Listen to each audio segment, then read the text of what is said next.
Hello everyone, welcome back to another video, and today I am actually really excited because today we're starting our new series, Hotel Review. Something about me is I love a good hotel. I'm pretty sure all of you do too, and I do a lot of traveling as well, and I do stay in a lot of hotels for work or personal, etc. And I'm going to be doing a lot of traveling coming up soon, and I'm gonna be staying in a lot of different hotels. So I thought, why not do this whole new series? So might as well start with the first hotel that I stayed at here in New York City, and that was forward a few months ago, and by a few months, early this year in 2021. And that was the Selina Chelsea Hotel. So let's get started. Okay guys, let's just get right into it. Our first hotel that we're going to be reviewing, as I mentioned, is the Selina Chelsea Hotel. I actually made a whole list to guide me through this review, so hopefully it will work out as I planned. I'm going to be talking about the experience on books in the hotel, through my stay experience and my overview experience as well. I'm going to be showing some videos and photos of the actual hotel throughout this review. Okay, so let's get started with the name. Of course, as I mentioned, Selina Chelsea Hotel.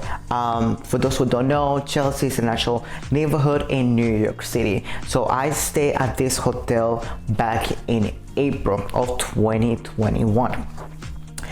It's located, as mentioned, in New York City, and right on the website it says it includes free Wi-Fi, pet friendly, laundry, room service, breakfast included, air conditioner, and housekeeping. For me, those are basics. This is stuff that I am expectant out of hotel. Of course, the pet friendly is an extra, but I'm pretty sure a lot of hotels do include this as an extra feed. Of course, the free Wi-Fi. We live in 2021. I'm pretty sure every hotel comes with Wi-Fi, and if it doesn't, that is suspicious. I believe this hotel is rated 3 stars, which is not too bad according to the listed that I booked it through. And right from the experience from the beginning, getting to the hotel once I arrived in New York City through Penn Station, it was actually really easy to get there. I walked pretty much, but this instant I actually took a taxi because I was actually late to meet with my assistant of that specific day, so I was already running late on schedule. Not surprised, as usually I do, but when I got to the hotel I was really happy about the decoration. Like I was like blown away compared to other lobbies in different hotels, because usually they tend to be like a little bit plain and whatever, or just very sophisticated. But this specific hotel was actually very playful in a way and very artistic, and it really have a personality of its own, and I actually enjoyed that. So when I did walk in, besides being a little windy and cold because this was early this year, and it was already like late winter, early spring. It was already spring season, but very early spring season. So when I walked through, I remember seeing like this the coffee shop and this really nice sitting area, a lot of different pictures and things on the walls, which I really appreciated, and it had really high ceilings, and it was really nice opened space to it. So of course I met up with my assistant in there, and then I did the check-in experience. Fortunately, the person who was on the front desk was on a phone call, I guess, or Sarah, so he was kind of busy, so I did have to wait a little bit to check in, but once the person held me, it was actually really fast. He just asked for my name and my ID, of course, regular check-in stuff, and yeah, right away he gave me the key, he gave me the room, and I was on my way up the escalator into my room. So basically everything was really nice up to this moment, because once I got to the elevator, I noticed it got a little bit claustrophobic, a little bit smaller. So I was like, okay, you know what, it's New York City, what else do you expect from it? I'm not sure whether it was a smoke-friendly hotel. It didn't really say anything, but I actually appreciate the fact that I didn't have any smell of smoke or anything like that, because I did have stayed in a few hotels in Vegas, and you know, they usually have a lot of smokers around. So I was really happy about that. So once I got into my room,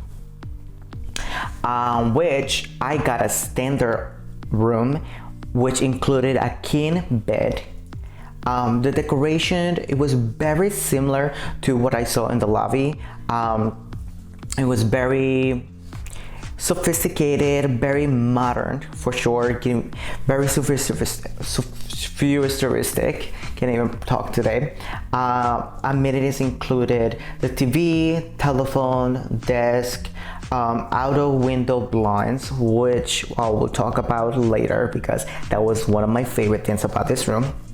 But right off the bat, once we walked in, the first thing you see was the bathroom, which was okay for its size.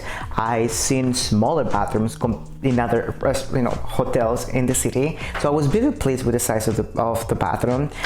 One thing that really stood out for me was it had like a little stool for the toilet, which, if we've done some research, is supposed to make you, I guess toddlers can use it, but for an adult, it actually helps you, do your business a lot better. So I thought that was really interesting to see.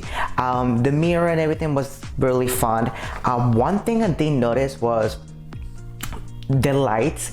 I'm not sure whether one of them was broken or not. I just noticed that it was very dark in there, so when I did have to get ready and stuff like that, it was low-key annoying, but I was glad that it was during the day, so the natural daylight came through.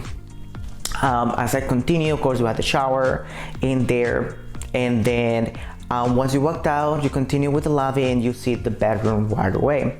The bed was honestly one of my favorite things, just even though it was taking almost all the room. The bed was really nice because it made me feel like I was on the floor, but not really on the floor. I feel like it gave me like a Japanese vibes. So that was definitely very interesting. The TV was there, the desk was really cute. The whole room, I was looking to see how many square feet it had, but I wasn't able to find it. But for me, it was approximately maybe like 10 by 10 feet, which it was kind of small, but I made it work. It worked for me. It was for one person, just one person, I thought it was really convenient, or maybe two people. If you are just traveling and you're not really planning on spending much time in that specific room, I enjoy it. It was really good. But if you are planning on doing like extra things in your room or stuff like that, like I low-key was, I would not suggest it because there was honestly not enough room available. You can even like I remember I have my assistant in there and two other friends that came to help me, and honestly I was like pushing them away every time like I needed to move somewhere. Like it was honestly kind of like 3 people, 4 people was already enough people in that room. Like it was already overcrowded. Going back to the blinds, honestly this thing was the best thing ever, because the switch for the blinds was right on the side along with the TV and everything. And waking up the next morning in there and just clicking the button to kind of rise the blinds was like out of a movie. I feel rich for a moment, and then later I find out that the apartment building, or the building across from this hotel, was Ariana Grande's apartment. That's where our accomplice was, because I found out later on that she actually sold that. But it was kind of really nice to kind of really be like, oh my god, I'm staying across from Ariana Grande apartment complex, even though I doubt she was there at the time. But whatever, it was just really nice. The location in Chelsea, I actually used to live there before, so I'm barely familiarized with the whole neighborhood. It's really modern and not really much going on. It's very New York City. It's not like the village with a lot going on. Chelsea is more of a modern, so everybody just minding their own business, everybody just at home, and it just can be a little bit cold because it's New York City and people are just usually out and about. So it wasn't really that bad. Now for the price for this room, I paid $94.38 US dollars. That was the total for that specific room for just one night. The actual room apparently cost $74.20, and that was just before taxes and all that stuff, which I don't think is that bad according to the location in other hotel rooms at the time. I was actually looking into it recently and I noticed that actually went up a little higher, and I think it's because the time that I went was in low season. It was April and usually there's not really much going on in New York City, but of course now that it's like around December season, holiday season, a lot of hotel rooms usually rise the price because there's a lot going on. Honestly, in total, in conclusion, I rate this hotel experience 4 stars out of 5. I really appreciate it, and I appreciate my experience in the hotel. Even though I was there just for one night, it did make me feel like I was in a whole different city, and I enjoy New York City a lot, and this hotel was definitely bringing a new experience compared to other hotels that I have stayed at. And for the price that I paid, it was a big deal, huge deal. So I really can't complain about that. And even though right now it might be a little higher, it's actually not that bad. I love the experience, and then later on I find out that I actually have a lot more different hotels with different themes in other locations. I am really hyped up to actually stay in their hotels and try them out as well, and of course review them here. Okay guys, that's it for this review. If you guys like this review and want to continue watching videos like this, make sure you guys subscribe, give this video a thumbs up, and don't forget to check out more of a review on my website at javiertees.com. And if you guys don't want to miss any other posts, make sure you guys check out Javier Tees Instagram account as well. I think that's it for this review. I am looking forward to stay at more hotels and do a lot more reviews like this one. I think there's one coming up actually really soon. So yeah, stay on tuned for that one. That's it for now, and I guess I'll see you guys on my next video. Bye.